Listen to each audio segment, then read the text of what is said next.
کرنا چاہ رہی تھی کہ روزہ رکھ کے مسواک یا ٹوتھ برش یہ کرنا جائز ہے کہ نہیں ہے روزے کی حالت دانت صاف کرنا، پاکیزہ رہنا، یہ ہمارے دین کی بنیادی تعلیمات میں سے اللہ تعالیٰ کے پیغمبر نے جو سنتیں قائم کی ہیں اور جو انبیاء علیہم السلام کے دین میں ہمیشہ سے رہی ہیں، ان میں ایک یہ چیز بھی ہے کہ آپ اپنے دانت، اپنے منہ کو صاف رکھیں۔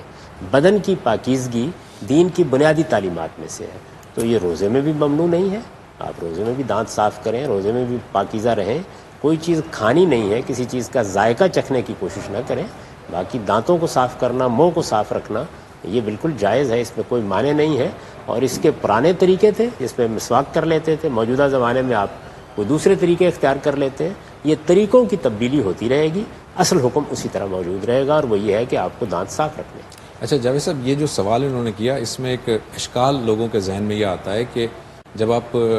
روزے کی حالت میں جب ٹوتھ پیسٹ اور برش یوز کرتے ہیں تو جو پیسٹ ہوتا ہے اس کا ایک اپنا ایک ٹیسٹ ہوتا ہے، اس کا ٹیسٹ آپ کے زبان پر آتا ہے، اور اس ٹیسٹ کی وجہ سے شاید روزہ جو ہے وہ اس میں وہ خرابی آ جاتی ہے، کیونکہ وہ پیسٹ کے اندر ظاہر ہے کہ اس طرح کی چیز ہوتی ہے۔ کوئی آدمی احتیاط کرنا چاہے اس کا اپنا ذاتی ذوق ہے، ورنہ یہ ہے کہ نہ وہ کھانا ہے نہ پینا ہے، جس چیز پر پابندی لگائی گئی ہے وہ یہ چیز ہے۔ تو ہمارے دین کا مزاج یہ نہیں ہے کہ وہ اس طرح کی جزیات تک کے معاملے میں انسان کو کسی چیز کا پابند کر دے۔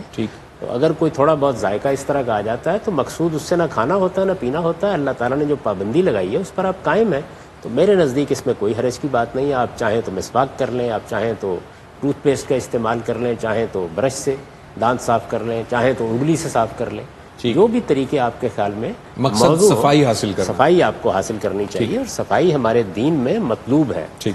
تطہیر بدن کی پاکیزگی، منہ کو صاف رکھنا، ناک کو صاف رکھنا، یہ ہمارے دین میں ایک سنت کی حیثیت سے جاری کیا گیا۔ آپ دیکھیں نا مزمزہ، یہ اس کو آپ کہتے ہیں، اس میں ناک میں پانی ڈالتے ہیں، استنشاق ہے، یہ چیزیں اس لیے لازم کی گئی ہیں تاکہ یہ سارا چہرہ صاف رہے۔ ہمیں اللہ کی عبادت کرنی ہے، اس کا ذکر کرنا ہے، تو بندہ مومن سے جو چیزیں مطلوب ہیں ان میں ایک بہت بڑی چیز طہارت، پاکیزگی اور صفائی بھی۔ ٹھیک جی، آپ